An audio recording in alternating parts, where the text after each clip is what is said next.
We are back immediately following UFC Fight Night, Evloev versus Murphy. I mean, immediately, like it just got done. I just watched the main event. I've been watching UFC for like 7.5 hours, bro. It's been great, and I'm ready to talk about all of it. I got notes on every single round of every single fight. So I'm going to break down what I saw in the fight, what I thought, and everything that went on, because this is a recap. We're going to see how I did on my predictions. So if you see me looking down a lot or looking to the sides, it's me reading my notes, because I took them for a reason. I got to make sure I know what I'm talking about here, make sure I get all the key points in for you guys. So let's get right into it. We got a lot to talk about. We started with the women's strawweights. Chanel Dyer versus Ravina Oliveira.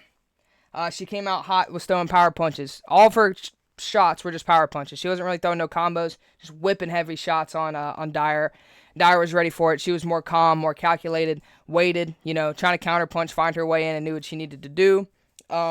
Every time they would get in the clinch, Dyer would take advantage. I think that was her Muay Thai. A lot of knees, a lot of elbows in the clinch. Just definitely winning the clinch battle was Chanel Dyer.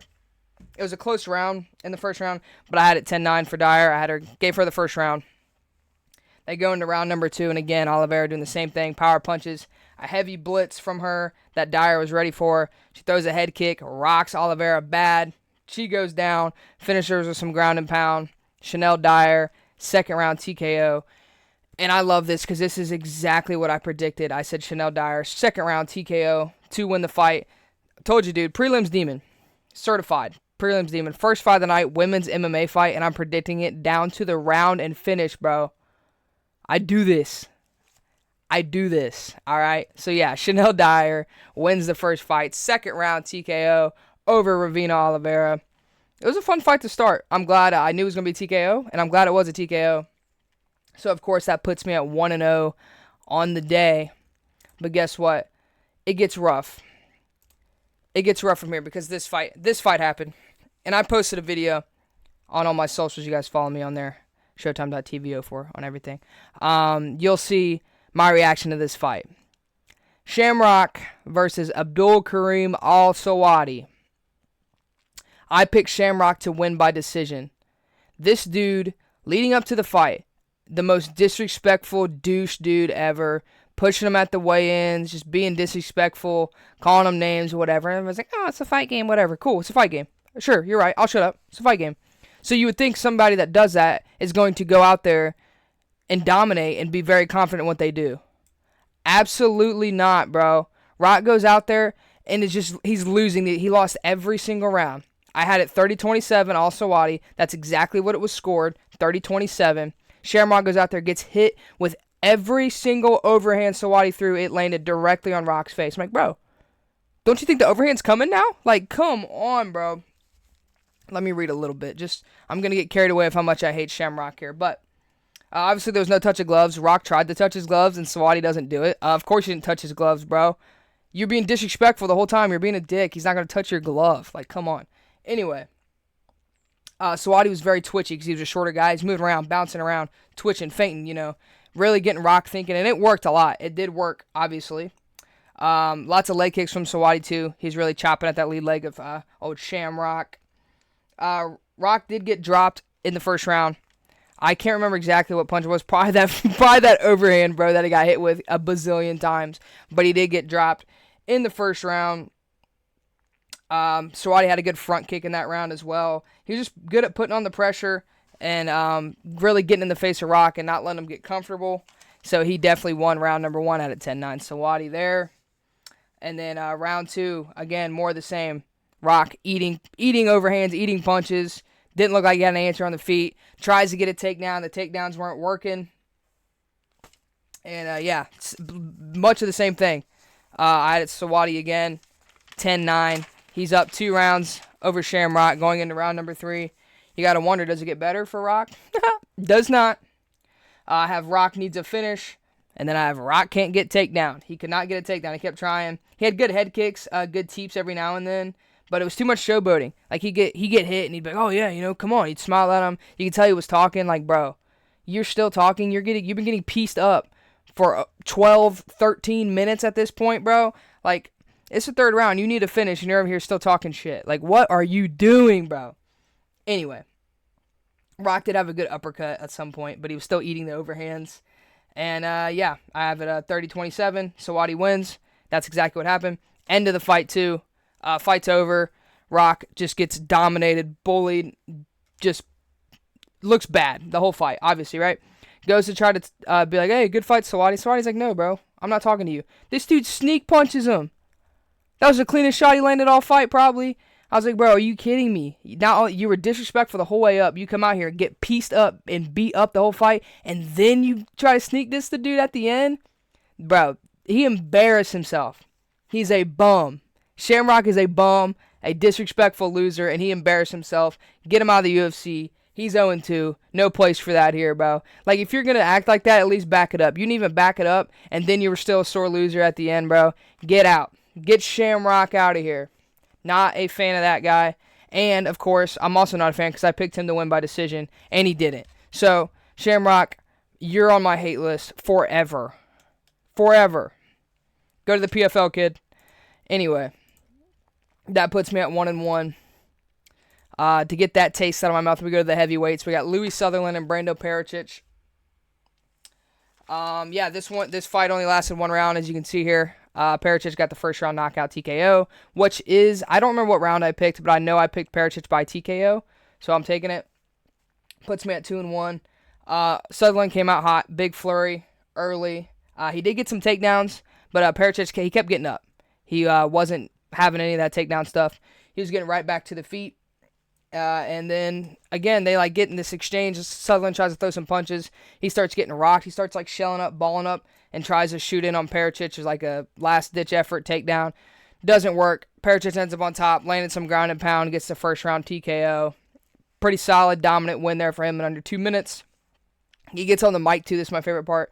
He gets on the mic post-fight interview, and he told Bisping, he's like, yeah, I'm going to get that 100K performance bonus. I was like, all right. It's like third fight of the night, bro, but all right. And he's like, when I get it, he goes, I'm giving it away to one of my fans, one of my followers. He goes, make sure you follow me on Instagram and subscribe to my YouTube channel, and you could win the money. It's like 100K, bro. You're giving that away? So, like, I mean, I immediately subscribed to his YouTube channel, followed him on Instagram, bro. I'm trying to win 100K, but, like, that's crazy. He better get it, but Dana's not even going to give it to him. Dana's not even going to give it to him, so nobody's going to get it. That's some Dana stuff. But yeah, that was the end of that one. Pericic's first round, TKO over Louis Sutherland. Puts me at 2-1 for the night. Then, there were some fights that were duds, and I say that because the next one was a dud. Middleweights. Mantas, and I'm not saying his last name. Nobody could say it all night. They were even like, forgive me if I mess it up. Bisping said it like one time. He's like, oh, that's why they pay me the big bucks. Like, shut up. Shut up. Anyway, Mantas versus Antonio Tricoli. I've been calling him Tricoli this whole time. They're calling him Trockley, like broccoli.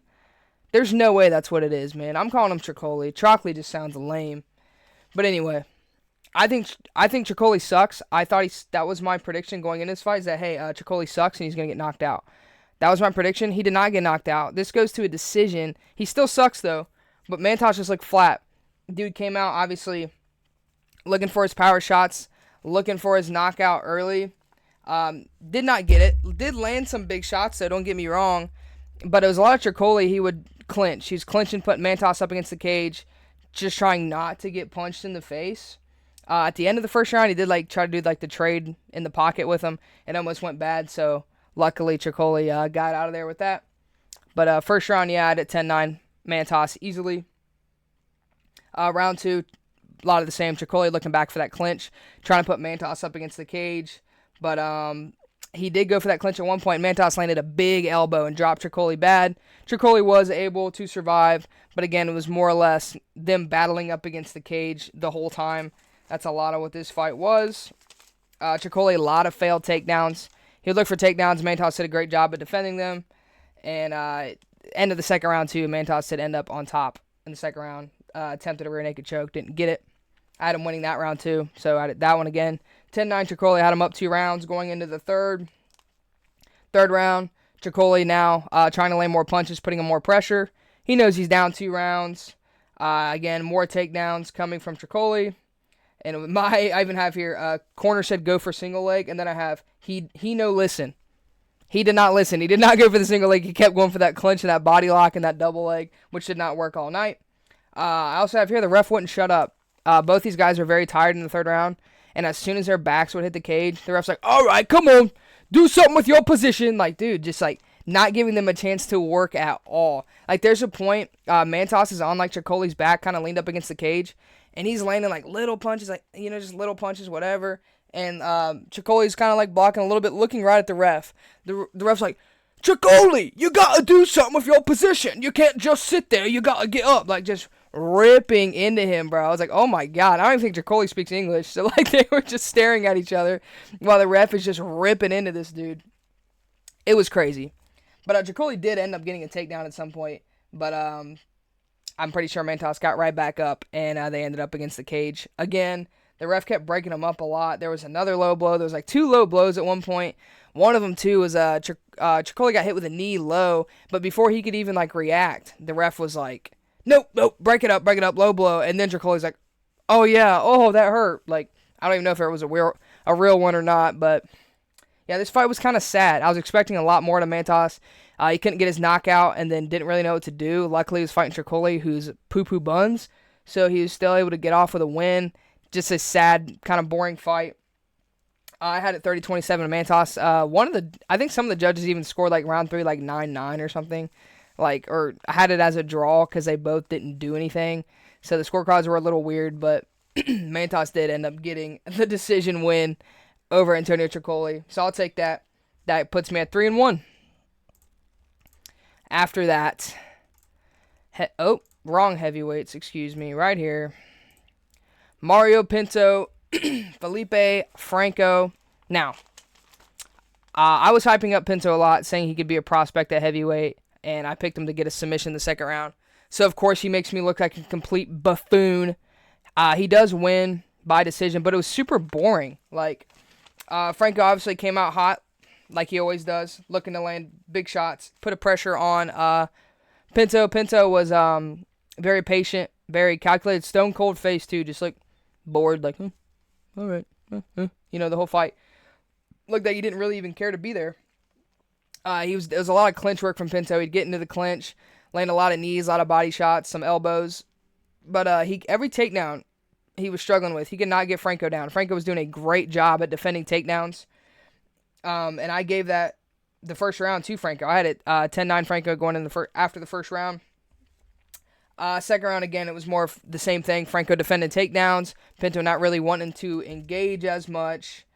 Franco, again, throwing big shots, defending more takedowns. Pinto was using his shots. I don't even know if he was trying to actually get the takedown as much as he was using the double leg to get into a body lock clinch.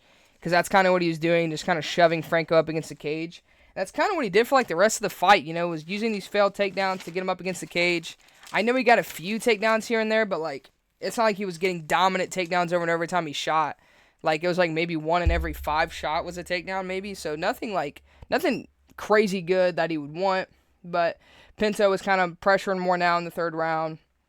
He did look for single legs now. The corners telling him to get single legs, too. He did listen, unlike Chicoli, and was looking to get some single legs. But, again, majority just him putting Franco up against the cage. I even have here Pinto disappointing me. Is what I have.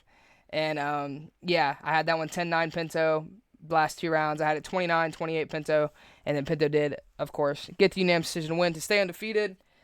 Kind of a stinker from Pinto. I was expecting a lot more. I was hyping him up because he's looked good. I thought he was going to get a submission, but he was kind of scared to engage. I think he was scared of getting caught with a punch from Franco. And then I think he was shocked by Franco's takedown defense as well. It was a lot better than I think he thought it was going to be. So he kind of struggled there and just played it safe, put him up against the cage. Not very fun, but it is a correct prediction for me. Put me to 4-1. So I'll gladly take that all day long. After that, featherweights. Nathaniel Wood. He's back, Nathaniel. That's our boy. Takes on Lucene Kita. This fight, close, by the way. Close fight. Chess match. Really a chess match with these guys. Wood was doing a lot of feints. He was twitching, feinting low, feinting leg kicks, feinting uppercuts. Just giving Kita a lot of things to think about. Because Kita was talking about, too, he goes, I watch these featherweights, and there's no knockouts, there's no finishes, it's all decisions. I'm here to change that. I'm here to get finishes. As you can see here, he lost by decision. That's funny. Anyway, Kita started to reach at the low kicks too, because Wood was really starting to whip calf kicks at Kita, and he started to start reaching at him. I was like, whoa, he might get caught up top, but Wood was not able to take advantage of that. But again, it was a lot of chess match feints on the feet, nothing too crazy. I had that 10-9 Wood. Kita started teeping to the body more in the second round. Calf kicks. Dropped Kita at one point. He did get dropped to the calf kick, but he responds, get right back up, and throws a knee at Nathaniel Wood, showing that he was indeed okay. Again, another close round, but that one I gave to Kita. So I had it tied here. I had it first round to Wood, second round to Kita. So third round was going to be big. Kita was throwing more power shots in the third round. Wood, again, his calf kicks were money. He was whipping those calf kicks, and Kita was really starting to feel him. And Kita was missing them power shots. He was throwing more power shots, but Wood was never there when he needed to land them. So I ended up giving that round to Nathaniel Wood. I had it 29-28 Wood, and Wood did win a split decision. So that put me at 4-2 because I did pick Kita to win. I picked him to win, but I scored it for Wood as I was watching it. But I picked Kita to win. I thought he'd get a knockout or a TKO over Nathaniel Wood, but he just couldn't figure out Wood. So unfortunately, I did get that one wrong. Put me at 4-2. But it wasn't. I don't want to say it was boring because trust me, there's a lot more boring fights on this card than this one. But it wasn't a banger. It wasn't a banger, like I said, more of like a chess match with these guys. That being said, you want to talk about a banger? Bro. Mason Jones and Axel Sola. Oh my God, this fight, an absolute war, bro. Absolute war. First of all, first thing I said, Sola was huge. That dude used to fight at 170, and you could tell because he was big. He looked way bigger than Mason Jones. They start out in opposite stances, and Jones was pressuring with heavy shots, trying to close that distance, which he was doing pretty good. But he did get caught with a spinning back fist or spinning back elbow almost. It was kind of like forearm, elbow, hand. All of it kind of went across the face of Jones and dropped him. So Sola did drop Jones in the first round. There were some times where Jones was getting pinned up against the cage. Sola did get a few takedowns. And Jones would get back to his feet, though. Didn't let himself get held down there for too long. Jones, big thing, too, cut Sola with a knee. Cut him right under his eye with a knee. That was huge. Because that knee, or that cut, got deep. It was gushing bad. So Sola did respond right after that knee with a takedown, which was nice. Which is why I gave Sola the round. I had it 10-9 Sola, round number 1. Round number 2, again, more of the same pressure from Jones going in, trying to close that distance. Sola, again, was doing good cage work, putting him up against the cage, kind of holding him there. Jones, big thing he was doing, he was landing knees. His knees were money. He would, even if they're solo knees or if they're combos, he'd throw a combo and end with a knee, whether it was to the body, to the face, whatever. His knees were money all night long. And I also have here that Sola's cut was just dripping. It was leaking bad at this point. And they were trading spinning attacks a lot too. Like they'd each try to want to do a spinning back fist, wouldn't work. The other one would try it, wouldn't work. They were just like pressing buttons on the controller at this point. But it was very fun to watch. But that round I gave to Mason Jones. So I had it, it was tied. It was 10-9 for that round for Jones. So I had one round for Sola, second round for Jones. Round number 3, it's got to be big here. Jones comes out hot, rocks Sola early with a head kick. Sola gets the takedown, but Jones gets right back up and hits another knee. Like I said, his knees were money all fight long. He landed another big one there on Axel Sola after the takedown. And it was funny, too. There was like a blood print on right above Jones's knee from where he was hitting Sola right in the face where that cut was. So there was proof right then and there that he was landing them knees. It was all over. His Sola's blood was all over his knee, which I thought was funny. Both guys were landing big shots late. They just started trading, having an absolute barn burner fight at the end, an absolute slugfest. Again, Jones' knees are money. He was defending takedowns, and he almost finished Sola late. I can't remember what he rocked him with, but he gets him up against the cage and gets the clinch and just starts boom, boom, landing these knees like the last 7 seconds. He's like looking at the ref while he's kneeling Sola in the face, but they did not stop it. Of course, I gave that round to Jones. I had scored it 29-28 for Mason Jones, and he did win a unanimous decision. That was my fight of the night for sure. I even have it written there. I said fight of the night with a bunch of question marks. So I did have that as my fight of the night. I did pick Mason Jones to win by decision. I can't take full credit because I thought he was going to grapple a lot more. I thought he was going to do a lot more grappling against Sola. He did not. Sola did more of the grappling, and Jones wanted to stand there and strike and bang. So I can't take full credit, but I did get it right. Puts me at 5-2 to end the prelims. So, end of the prelims, 5 right, 2 wrong. Absolute certified prelims demon. I can't escape it, man. I can't escape it. I am who I am, and I'll accept it. Prelims demon for life. Represent. Now, main card. Curtis Campbell, the Pink Panther. You know what? Let me bring the thing up. I'm sorry. I keep getting so ahead of myself. Curtis Campbell, the Pink Panther versus Danny Silva. There was a lot of hype around Curtis Campbell coming into this fight. And I bought into the hype. I thought Curtis Campbell was going to get a late round TKO. That did not happen. As you can see here, Danny Silva knocked him out, TKO'd him at very beginning of the second round. Silva, boxing pressure early, came in at halt on Campbell, trying to land big shots with beautiful boxing combos too, by the way. And Campbell kept backing up with his hands in the air. I was like, oh my God, he's going to get knocked out. Silva pressure did end up getting himself taken down. Campbell did end up getting the takedown, but Silva kept escaping and would get on top and would pin Campbell up against the cage, and he was defending takedowns well. He was scrambling well. So once I saw that, because I knew that was Campbell's only way of winning, was to take him down. Once I saw that he couldn't hold him there, I kind of knew. I was like, well, this is wraps. I'm getting this fight wrong. We go into the second round. Silva lands a big right hand. Boom, drops Campbell. Campbell's up against the cage, lands more right hands. Drops him again. Gets the second round TKO. Absolutely spoils the debut of the Pink Panther Curtis Campbell. Yeah. And I kind of made a video. I made a video about this. Talking about them guys over there, like them Scouser guys or whatever. They're kind of overrated. You know, there was all this hype around Campbell. His striking didn't look good. His grappling was supposed to be his big thing. It didn't work, and he gets knocked out. When I think of Scousers, I think of Paddy Pimblett. I don't think Paddy's that good. I think Paddy's super overrated. He never beat anyone good in the UFC. Bobby Green is not someone that I would consider good. Michael Chandler is definitely not someone I would consider good. He never beat anyone good, and he just got beat up by Justin Gaethje. So I don't consider any of those guys really that good. So that's kind of thing I'm noticing. Them Scousers, you know, they're not that good. We'll talk about Luke Riley later. He might be an exception. We'll talk about him later in the co-main event. But yeah, I get this one wrong. So the prelims demon starts 0-1 on the main card. Who would have thought, right? I can't escape my ways, bro. I can't escape my ways. Happens every time. Next one. Middleweight fight. Roman Dolidze, Christian Leroy Duncan, CLD. Apparently these guys used to train together at one time, which I think is pretty interesting. But yeah, this fight, goofy fight. I knew it was going to be goofy, and it was. CLD, very light on his feet, moving around, bouncing around, a lot of kicks, very kick heavy. Dolidze, quite the opposite, feet stuck in the mud. Looks like when he strikes, he kind of like he closes his eyes and bites it. Like I just hear the yeah. That's all I hear when he strikes. Like I don't know if he's making that noise, but that's what plays in my head. Just yeah, when he strikes. You know what I mean? Like a caveman. Is kind of how I feel. Dolidze did get a takedown early on CLD and did absolutely nothing with it. Just kind of held him up against the cage, doing classic Roman Dolidze stuff.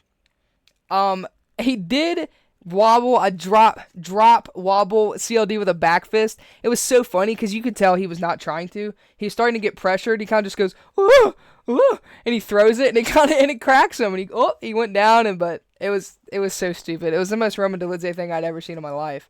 But yeah, so technically he did drop him with that. And I also have here Dolidze leg lock merchant. This whole fight, this dude was looking for leg locks, or he'd like turn and expose his back like a dog in heat, bro. Like throwing his ass at Leroy Duncan the whole time, bro. Trying to roll for leg locks. I'm like, if you don't get your jiu-jitsu out of here right now, bro, this is an MMA fight. But yeah, he kept trying to do that. It was very funny. It was not working either. There'd be times it looks like he would get dropped because he would like weirdly dive in on takedown. So it looks like he just flatlined himself. But then all of a sudden he's like grabbing at Leroy Duncan's foot. I'm like, bro, what are we doing? What are we doing? Anyway, it was more of that for the rest of it too. I literally have I love Dolidze awkward, uncomfortable striking. Because that's what it was, bro. He looked like he did not want to be on the feet at all. He looked super uncomfortable. A lot more clinching against the cage. CLD had a big flurry. And at the end of the fight, or at the end of that round, excuse me, goes into round 3. Dolidze, more spinning and fumbling around is what I have written here. Dude. He's so goofy to watch, man. It was so weird. He did land a spinning elbow at one point. CLD landed more calf kicks. Another big flurry. Dolidze did get another takedown. Kind of controls him up against the cage. Takes his back. Lands some shots from there. Gets a body triangle. Locks that in. So we go to decision. And CLD, of course, as you can see, gets the decision win over Roman Dolidze. Dolidze was ranked number 11, I believe, at middleweight. And CLD was not ranked. So that'll put him up in the rankings. Good for him. I don't know how Dolidze got ranked fighting like that. Fights like an absolute goober. That was so goofy. Spinning around, rolling around. It looks like a cat. You know, you give like a cat like a toy and it starts rolling around. That's what it looked like. It was weird. I don't know. It looked like he was at tumbling class. But yeah, I got that wrong because I thought Dolidze was going to win that fight somehow. I feel very dumb about that. I shouldn't say that. I thought he was going to win based off of the takedowns, which he was getting takedowns and holding Leroy Duncan there. I just thought he was going to do it more often. He didn't do it enough. He wasn't boring enough to win. So that puts me at 5-4, and I was like, bro, we start 5-2 on the prelims and then go 0-2 to start the main card. I was like, classic. Classic me. Next fight. Oh my god, bro. Oh my god, the easiest pick of all of mankind, bro. Barnewski, Austin Lane, light heavyweight fight. Lane coming down from heavyweight looked absolutely massive. I will give him that. But like I said, this dude is good at getting knocked out. And if you look right there, KO TKO, round 1, 28 seconds, bro. He gets knocked out again. Barnewski comes in, overhand, rocks him, hook, a bink, stiff, down on the ground, some ground and pound. Barnewski, first round knockout over Austin Lane, bro. Like, I posted a video on my socials too. Again, follow me, showtime.tv04 and everything. Anyway, and I was like, raise your hand if you thought Austin Lane was going to lose. I was like, everyone should be picking him to lose all the time by knockout, bro. This dude has zero chin. Zero chin, bro. Fat people have like 10 chins. He has negative 10 chins. I don't know. Dude gets knocked out all the time. This was an easy pick here. Barnewski stays undefeated. And he's like, yeah, I'm really good at judo. I want to show my judo. Nah, bro, you just keep knocking people out. It's working for you. Keep knocking people out. Anyway, oh my god. I just saw what's next. Bro. Welterweight fight. Sam Patterson, Michael Venom Page. This fight was the most boring fight I've ever seen. The most Michael Venom Page fight I had ever seen. And I want to read these notes because I was thinking out loud as I wrote them. Here's what I wrote. Early MVP pressure. Unusual. Because usually, he's more laid back, tries to counterpunch. And then I said, typical MVP hands low showboating. Alright, we're getting more MVP-esque here. MVP baiting Sam. Sam not falling for bait.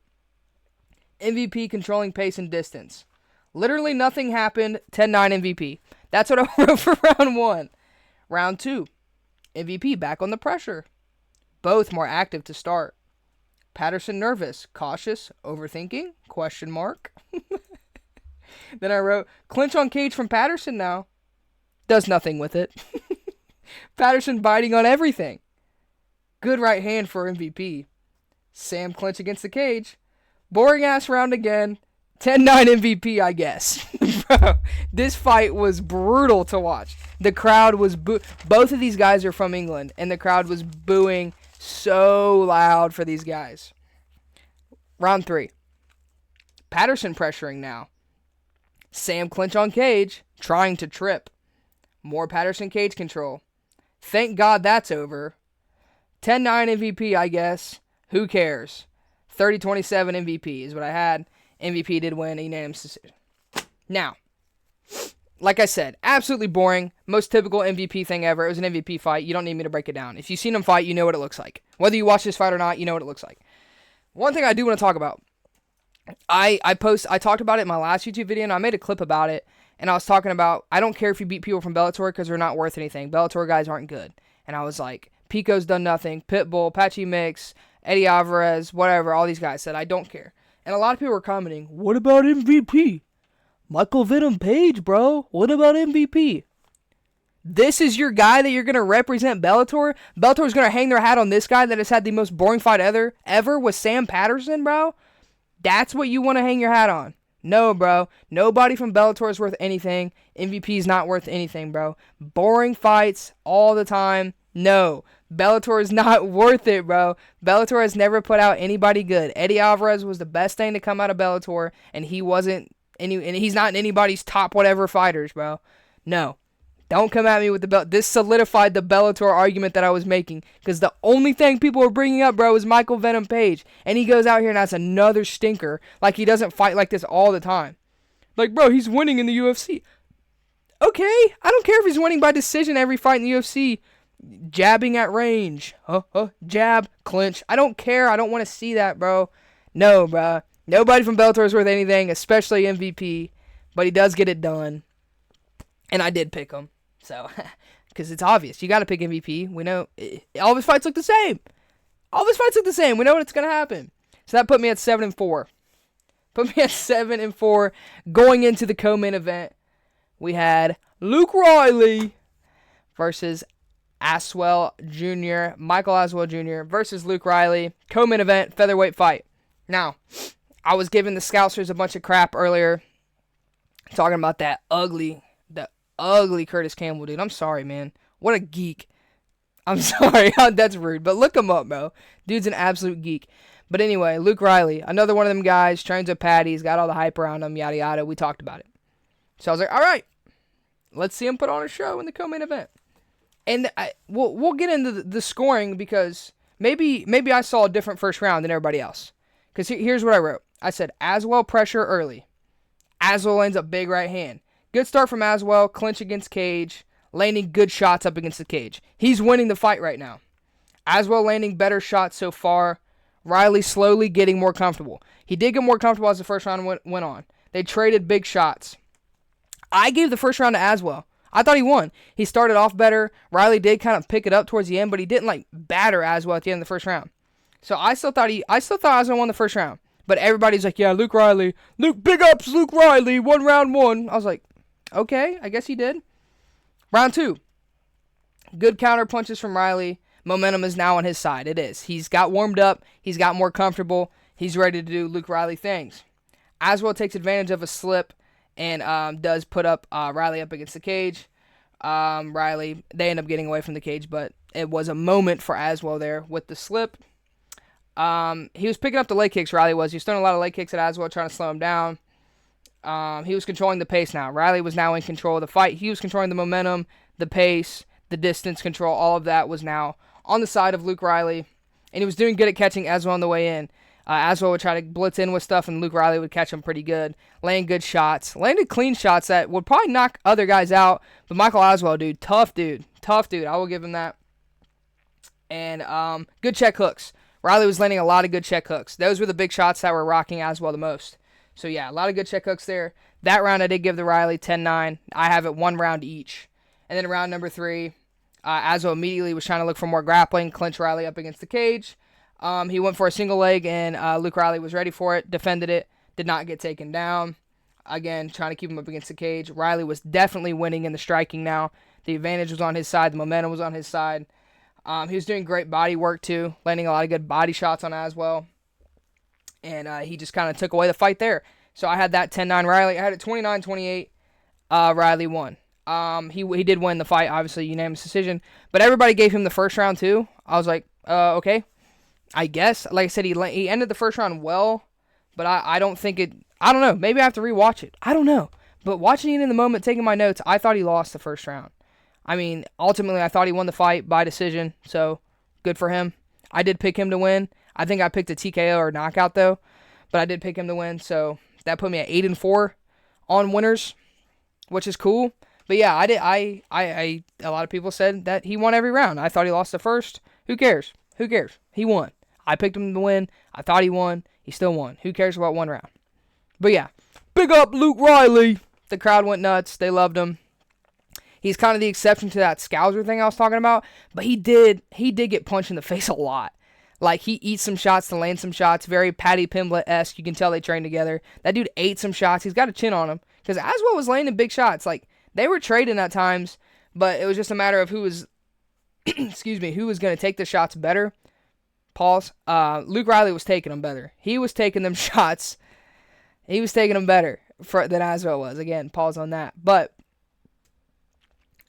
either way, that was the co-main event. Fun fight. Luke Riley gets it done. Stays undefeated. 2-0 in the UFC. The hype train keeps rolling. We got to talk about the fight that everybody wants to talk about. The main event. Undefeated Movsar Evloev versus undefeated Lerone Murphy. Main event in London. Murphy's home place. I don't know if he's from London, but I know he's from England. But anyway, you get the idea. Title shot on the line, most likely. Winner gets the title shot against Volk. I got to get into the notes on these. Bro. First round. Murphy's way more active starter. Movsar's trying to throw big overhands, and he does land a nice front kick to the body, but doesn't shoot a single takedown in the first round, and is losing on the feet. Comfortably, Lerone Murphy wins round number 1, 10-9 Murphy. Movsar didn't shoot a single shot. Murphy was all comfortable on the feet, better striker. Movsar was really just kind of throwing overhands that weren't there. Cool.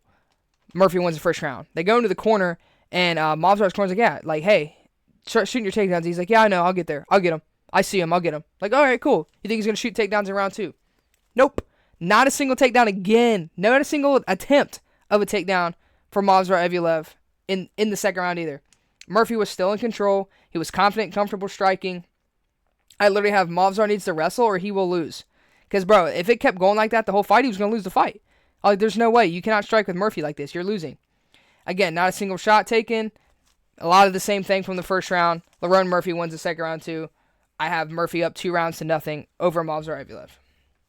Now, round 3. Apparently, this is where it gets tricky. I have Movsar gets a takedown, but he eats a knee on the way in. Murphy got Murphy up against the cage, but Murphy breaks away. So Movsar got the takedown. Murphy, the whole fight, when he would get taken down, did really good at getting back up. So Murphy gets back up after Movsar finally shoots his takedown. He gets it. When he would shoot, he would get them. He would get the takedowns, no problem. So I don't know why he waited so long to shoot his shots. But, yeah, he took down Murphy. Murphy was able to get back up a lot. Movsar didn't do anything with the takedown. Low kick hits Murphy in the cup. That's important, actually. Kick hits Murphy low. They reset. I literally have here, Movsar scared to shoot, ? And then I put, Murphy just seems to be one step ahead. Like, on the feet, he had an answer for everything Movsar wanted to do. He was first. He was winning the striking exchange on the feet. Like I said, Movsar needed to shoot. And now, Movsar lands a flurry at the end of the round after a big overhand. But that's all I feel he did. He had that in the takedown, but he didn't do anything with the takedown or the cage control. Other than that, the fight looked like the first and the second round.